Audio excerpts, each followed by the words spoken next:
में सभी दर्शकों का बहुत बहुत स्वागत एवं आभार। मैं शिबू खान। उत्तर प्रदेश में चुनाव की घोषणा हो चुकी है। समाजवादी पार्टी अपने इंडिया गठबंधन अलायंस को लेकर के तमाम तरीके की चुनाव प्रचार रैलियां यहां तक कि कार्यकर्ता सम्मेलन करना शुरू कर दिए हैं। आज फतेहपुर जनपद में समाजवादी पार्टी का कार्यकर्ता सम्मेलन हुसैनगंज विधानसभा यानी 242 हुसैनगंज विधानसभा में संपन्न हुआ है। इस दौरान मुख्य अतिथि के रूप में प्रदेश अध्यक्ष नरेश उत्तम पटेल के साथ ही एक इंटरनेशनल लेवल के जाने पहचाने बड़े ही दार्शनिक प्रोफेसर डॉक्टर लक्ष्मण यादव ने भी शिरकत की है। इस छोटे से रैली के कार्यक्रम में विश्व में अपना लोहा जमाने वाले राणा परिवार से हमारे साथ मौजूद है सुमैया राणा, जिनसे हम चर्चा करेंगे और जानेंगे चुनाव की क्या है तैयारियां, साथ ही जानेंगे समाजवादी पार्टी किन मुद्दों पर लड़ेगी चुनाव।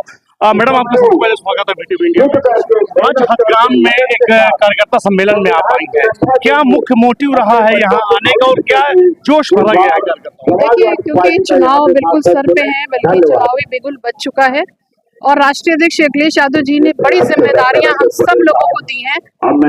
हर कार्यकर्ता को, हर नेता को जिम्मेदारियां सौंपी गई हैं कि क्षेत्रों में जाकर के और PDA की जो लॉ जगाई गई है उसको लोगों तक पहुंचाना। इसी क्रम में आज हमारे आदरणीय प्रदेश अध्यक्ष जी ने यहाँ पे जो कार्यक्रम आयोजित करवाया था, जो कार्यकर्ता सम्मेलन है बूथ प्रभारी और सेक्टर अध्यक्षों का, इसी क्रम में सबसे बड़ी चीज ये थी कि मॉडस ऑपरेंडी को तय करना और किस तरीके से चुनाव में हम आगे जाते हैं और किन जो हमारे अंदर कमियां थी और इन मशीनरियों से कैसे लड़ना है उस पर बातचीत कर रही थी। और मुझे चर्चा हो रही है PDA को लेकर के, आपके सहयोगी घटक गठबंधन दल रहा है पल्लवी पटेल जी की कमेरावादी अपना दल, जिन्होंने ए को कंफ्यूजन बताया कि ए में अल्पसंख्यक नहीं, कभी अगड़ा हो जाता है, कभी अन्य हो जाता है, कभी ऑल हो जाता है, और अब वर्तमान में उन्होंने AIMIM से गठबंधन कर लिया।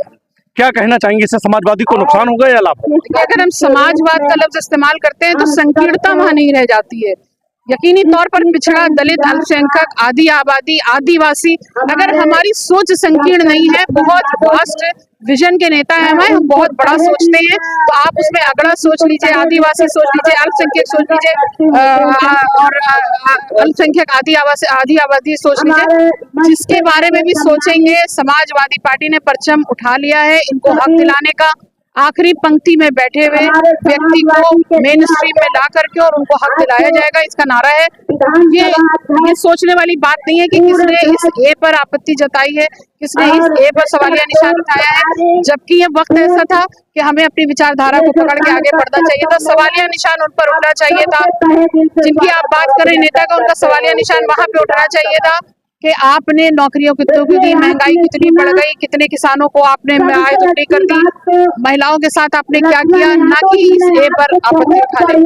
रही बात ओवैसी साहब के साथ उनके गठबंधन की, तो भटकती हुई आत्मा थे, बहरहाल उनको कहीं ना कहीं जाना था, उन्होंने पकड़ लिया। लेकिन मैं आपसे आपके चैनल पे यहाँ कह के जा रही हूँ, इस देश का मुसलमान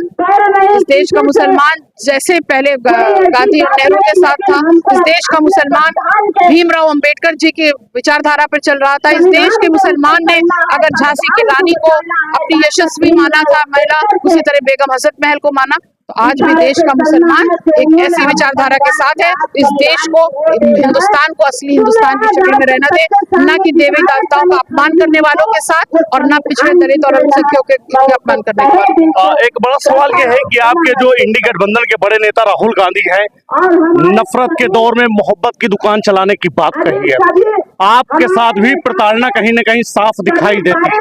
ऐसे में वर्तमान सरकार की पॉलिसी और खास करके अल्पसंख्यकों को किस नजरिए से देखा जा रहा है आपका? देखिए, राहुल गांधी जी मोहब्बत की दुकान चला रहे हैं, इसीलिए हम सब साथ में हैं, क्योंकि हम लोग भी इस देश की मोहब्बत और जो परंपरा है उस पर यकीन करते हैं। जहाँ तक रही प्रताड़ना की बात, जिसकी लाठी उसकी भैंस को ये साबित कर रहे हैं, ये महिलाओं पर अत्याचार कर रहे हैं, ये किसानों पर अत्याचार कर रहे हैं, ये गरीबों पर अत्याचार कर रहे हैं। एक आदिवासी महिला को इन्होंने राष्ट्रपति बनाया, लेकिन उद्घाटन के समय लोकसभा जब बनी, नई संसद बनी, संसद भवन, उसमें बुलाना भी गवारा नहीं समझा। तो इनकी विचारधारा समझ में आ रही है, समझने वाली बात होगी, और जिस दिन हम ये समझ जाएंगे बहुत जल्द इनका तख्ता पलट होने वाला है। आज आप फतेहपुर जनपद के हथगाम कस्बा है, जहाँ से आपके वालिद का और आपके परिवार से जुड़े राफे राणा का एक बहुत बहुत ही लगाव रहा है। यहाँ के वासियों से, खासकर यहाँ बासिंदों को आप क्या संदेश देना चाहते हैं? फतेहपुर से मेरे बहुत सारे ताल्लुकात है। फतेहपुर अब मेरी ससुराल भी है, क्योंकि तो ये एक बड़ा गहरा रिश्ता है। हुसैनगंज से मेरे चचा इलेक्शन लड़ चुके थे 2012 में। उसके अलावा मेरे ददियाली बहुत सारे रिश्तेदार, स्पेशली हदगाम में हमारे बहुत करीब के रिश्तेदार हैं, सब रहते हैं। तो मेरी यहाँ की आवाम से यही है कि अपनी इस बेटी का इलाज रखें। समाजवादी पार्टी ने जब जब वक्त पड़ा है हमारा साथ दिया है। हम सब लोग, हमारा का मतलब आप समझ सकते होंगे हम किसकी बात कर रहे हैं। इस देश के अल्पसंख्यकों को और खासकर पिछड़े दलित इन सारे लोगों को नेताजी को याद करना चाहिए और राष्ट्रीय अध्यक्ष अखिलेश यादव जी के हाथ को मजबूत करना चाहिए। इसी में हम सब कुछ हैं। तो हमारे साथ चर्चा में थी सुमैया राणा जी, जिन्होंने समाजवादी पार्टी की वकालत करते हुए आने वाले समय में किस तरीके से समाजवादी पार्टी के प्रत्याशी को ज्यादा से ज्यादा तादाद में जिताने की अपील की है। कैमरा पर्सन प्रदीप कुमार के साथ वीटीवी इंडिया के लिए शिबू खान, फतेहपुर।